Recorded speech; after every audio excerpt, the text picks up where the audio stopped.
Bienvenue dans la vidéo où je vais te montrer comment on convertit des unités d'air.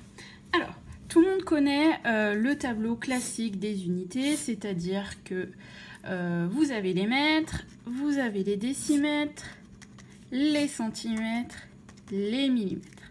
Ça, vous connaissez, vous êtes au top là-dessus.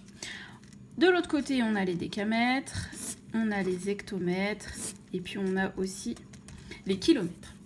Ok, ça, on est bon. Quand il s'agit des airs, en fait, on parle de surface. Et du coup, quand on parle de surface, on tient en compte deux dimensions. On prend en compte la longueur et la largeur. Donc, c'est pour ça que quand on parle d'air, on parle de surface et on parle de mètres carrés. Donc forcément, j'ai des petits 2 un petit peu de partout. La deuxième conséquence qu'il va y avoir, c'est que du coup, dans ma colonne mètres carrés, je vais avoir 2 colonnes. Tout comme dans celle des décimètres carrés, des centimètres carrés, des millimètres carrés, etc. Alors moi je l'ai fait en pointillé, t'es pas obligé de les faire en pointillé, mais voilà, c'est pour que tu comprennes.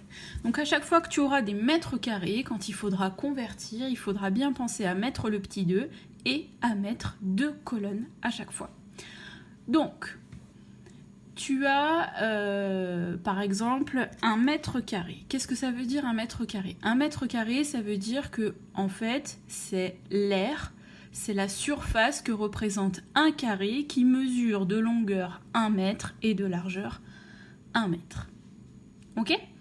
Alors, du coup, si je veux convertir mon 1 mètre en décimètre, je vais devoir remplir mes colonnes.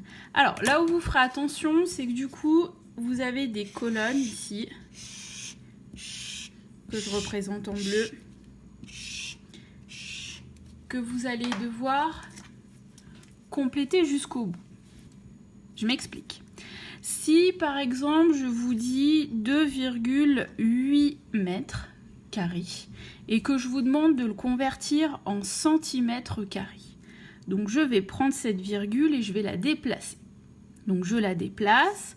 Si je la déplace jusqu'ici, je vais rajouter un 0. Et donc, est-ce que je vais pouvoir m'arrêter là? Si je m'arrête là, en fait, je m'arrête à moitié de mon centimètre carré. Donc ça ne fonctionne pas. Vous êtes obligé d'aller à chaque fois sur la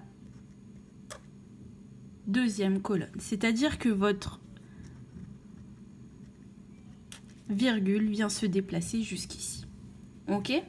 Ça marche pareil dans l'autre sens. Donc si je vous dis par exemple 33 décimètres carrés et que je vous demande en décamètres carrés, ça veut dire que mes décamètres carrés, ils sont ici. Est-ce que je vais pouvoir venir mettre une virgule ici? Absolument pas. Ma virgule, elle va toujours être contre cette colonne-là. Donc, je vais rajouter mes zéros. Et du coup, ma virgule, elle se déplace. Donc, c'est un petit peu ça où il va falloir que vous soyez très très vigilants, c'est dans la lecture de ce tableau. Donc, quand vous convertissez dans ce sens-là, il faut bien aller jusqu'au bout de votre colonne. Et quand vous allez dans l'autre sens, vous mettez bien votre virgule contre une grosse colonne en bleu, si je puis dire comme ça. Ok? Si vous mettez vos colonnes là en milieu, ça ne marchera pas. C'est-à-dire que ici, je ne lis pas 5,1 décamètres, je lis 51 décamètres. Ok? Donc vous pensez bien à faire voyager vos virgules, et vos virgules, elles sont toujours contre ces espèces de murs bleus, on va dire ça comme ça.